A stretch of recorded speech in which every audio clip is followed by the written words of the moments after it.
Shalom anak-anakku sekalian, selamat datang kembali dalam pembelajaran online untuk kelas 10.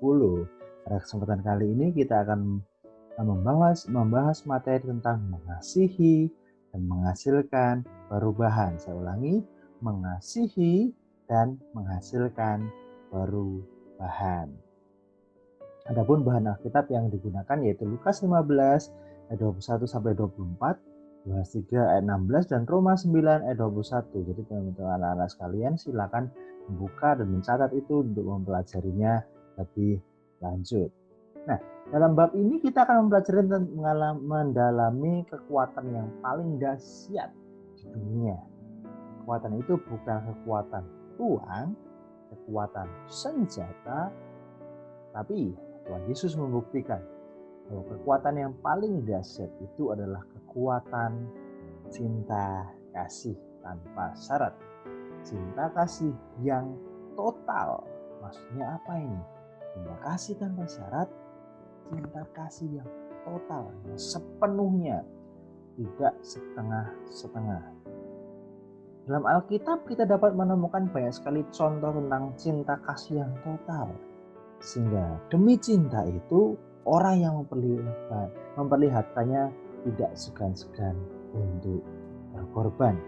Hal ini tampak jelas dalam kehidupan dan pengorbanan Tuhan Yesus seperti yang kita temukan dalam Filipi 2 ayat sampai yang 11. Nanti kalian bisa membacakan, tapi saya akan membacakan sebagian ya. Kita mau bersama-sama buka di dalam Filipi 2 ayat yang kelima sampai yang 11. Saya bacakan. Hendaklah kamu dalam hidupmu bersama menaruh pikiran dan perasaan terhadap juga dalam Kristus Yesus, yang walaupun dalam rupa Allah tidak menganggap kesetaraan dengan Allah itu sebagai milik yang harus dipertahankan, melainkan telah mengosongkan dirinya dan mengambil rupa seorang hamba dan menjadi manusia dan menjadi sama dengan manusia. Dalam keadaan sebagai manusia ia telah merendahkan dirinya dan taat sampai mati, bahkan sampai mati di kayu salib. Itu sebabnya Allah sangat meninggikan dia dan mengaruniakan kepadanya nama di atas segala nama, supaya dalam Yesus bertekuk lutut segala yang ada di langit dan yang ada di bumi dan yang ada di bawah bumi, dan segala lidah mengaku Yesus Kristus adalah Tuhan, bagi kemuliaan Allah Bapa. Karena kasih Tuhan bagi kita semua, ia mau mengosongkan dirinya dan mau menjadi manusia sama dengan kita. Bukan yang manusia menjadi Allah, tapi Tuhan. Dia adalah Tuhan yang mengosongkan dirinya untuk menjadi manusia, merendahkan dirinya untuk menebus setiap dosa kita. Bagaimana pengorbanan yang total, yang sepenuhnya. Bagaimana kalian? Apakah kalian sudah memberikan kasih itu kepada orang lain secara total? Kalau sama pacar mungkin. Bagaimana sikap kita dengan teman kita yang dekat?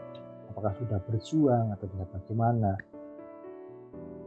Dengan keluarga kita mau belajar bagaimana kita mau memiliki kasih yang luar biasa. Kasih kepada sesama kita. Seperti Tuhan mengasihi kita. Dan kita juga harus mengasihi orang lain. Pemahaman tentang keset dalam tradisi Yahudi. Nah, dalam bahasa Ibrani ya. Dalam bahasa Ibrani kata cinta kasih terjemahkan menjadi keset. Ya. Menurut sastra etika Yahudi, keset itu cinta kasih adalah salah. Jadi keset atau cinta kasih itu adalah salah satu dari kebajikan yang paling utama. Rabi Simon yang adil mengajarkan demikian. Dunia berlandaskan pada 3 hal, yaitu Taurat, pelayanan kepada Allah, dan mencurahkan cinta kasih. Hukum Taurat, pelayanan kepada Allah, bagaimana kita harus menaati hukum-hukum yang Tuhan berikan kepada kita, bagaimana kita harus melayani Tuhan, dan bagaimana kita mencurahkan cinta kasih kepada sesama kita. Dalam Talmud, salah satu kitab tafsiran Taurat yang sangat penting dalam agama Yahudi, Rabi Simlai mengatakan Taurat dimulai dengan keset dan berakhir dengan keset. Artinya apa di sini? Jadi keseluruhan Taurat dicirikan oleh mindset. Artinya kehidupan yang ideal haruslah bertujuan untuk menciptakan perilaku yang diwarnai oleh kesetiaan dan belas kasih. Jadi tujuannya itu adalah untuk menciptakan perilaku yang diwarnai oleh kesetiaan dan belas kasih. Bagaimana hidup kita bisa mengasihi, diwarnai dengan kesetiaan kita dan belas kasih, peduli kepada sesama kita. Karena firman Tuhan pun mengajarkan tentang kita untuk selalu kasih, selalu memiliki cinta kasih.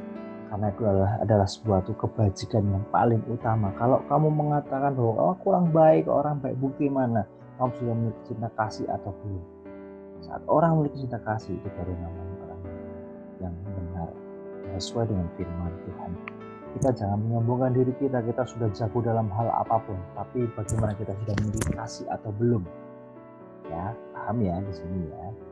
Cinta kasih, kesetiaan, kesediaan untuk berkorban. Cinta kasih sama dengan kesetiaan.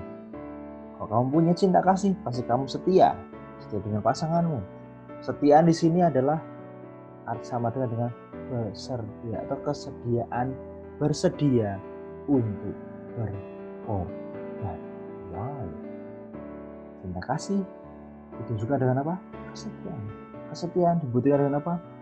Berkorban. Contohnya di sini. Dalam pelajaran ini peserta diberikan dengan beberapa contoh tentang pengorbanan diri seorang suami dan ayah bagi keluarganya. James Kim. Ini adalah kisah cinta seorang ayah yang luar biasa. Ia mempertaruhkan nyawanya sendiri untuk menemukan pertolongan bagi istri dan kedua anaknya. Ia berusaha dengan seluruh daya dan kemampuannya, namun ia gagal dan akhirnya malah meninggal dunia. Kamu bisa baca kisahnya dalam buku paket. Bagaimana mengisahkan keluarga yang sedang mau berlibur, tetapi ternyata malah nyasar dan terjebak badai salju. Mobilnya tidak bisa berjalan karena kena salju, terjebak di situ. Harus mencari pertolongan, dan apa yang terjadi? Si Kim berusaha mencari, James Kim ini mencari pertolongan, tetapi ternyata justru dia semakin tersesat dan dia akhirnya meninggal dunia. Walaupun akhirnya istri dan anaknya terselamatkan, tetapi James Kim akhirnya meninggal dunia.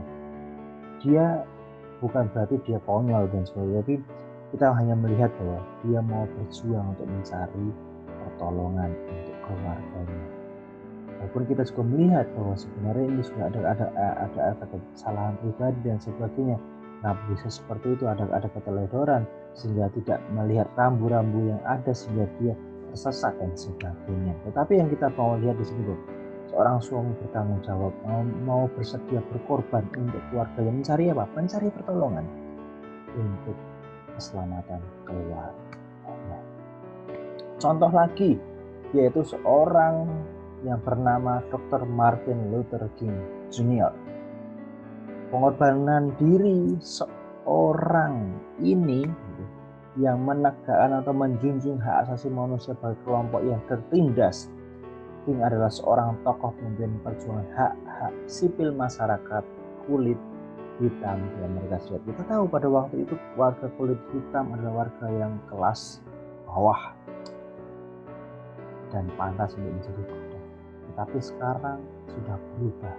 Salah satu tokoh yang memperjuangkan hak warga masyarakat kulit hitam adalah Martin Luther King Jr. Walaupun di akhir hidupnya dia harus meninggal karena dibunuh, tapi dia mengatakan bahwa dia selalu diancam, tapi dia tidak takut karena dia percaya dia mau berjuang untuk mengasihi, memperjuangkan hak asasi manusia tentang warga kulit hitam. Walaupun akhir hidupnya dia meninggal, tapi meninggal dengan cara dibunuh, tapi yang menjadi luar biasa di sini, dia mau berjuang, mau berkorban, tidak takut untuk memperjuangkan apa? Hak asasi manusia, terutama dalam masyarakat yang berkulit hitam di Amerika Serikat. Demikian bagaimana dengan kalian semuanya? Maukah menjadi seorang yang luar biasa, mau berjuang untuk masyarakat atau keluarga atau siapapun yang kalian bisa perjuangkan? untuk memperoleh suatu tujuan yang luar biasa. Mau berkorban karena cinta kasih, buktinya apa? Harus ada pengorbanan, harus ada kesetiaan. Jangan cuma masalah kata-kata, tapi tindakan. Cinta kasih kekuatan yang luar biasa. Cinta kasih adalah suatu kekuatan yang luar biasa dasarnya. Dalam Injil Yohanes 3:16 dikatakan, karena begitu besar kasih Allah akan dunia ini, sehingga Ia telah mengaruniakan anak yang tunggal, supaya setiap orang yang percaya kepadanya tidak binasa, melainkan beroleh hidup yang kekal. Apa yang dapat kita simpulkan dari ayat ini? Allah ternyata sangat mengasihi kita, umat manusia. Untuk itulah Allah telah mengutus Yesus Kristus untuk menyatakan kasih-Nya. Allah mengosongkan dirinya untuk menjadi manusia, untuk menebus setiap dosa kita. Dan setiap kita yang percaya kepadanya, kita tidak binasa, melainkan beroleh hidup yang kekal.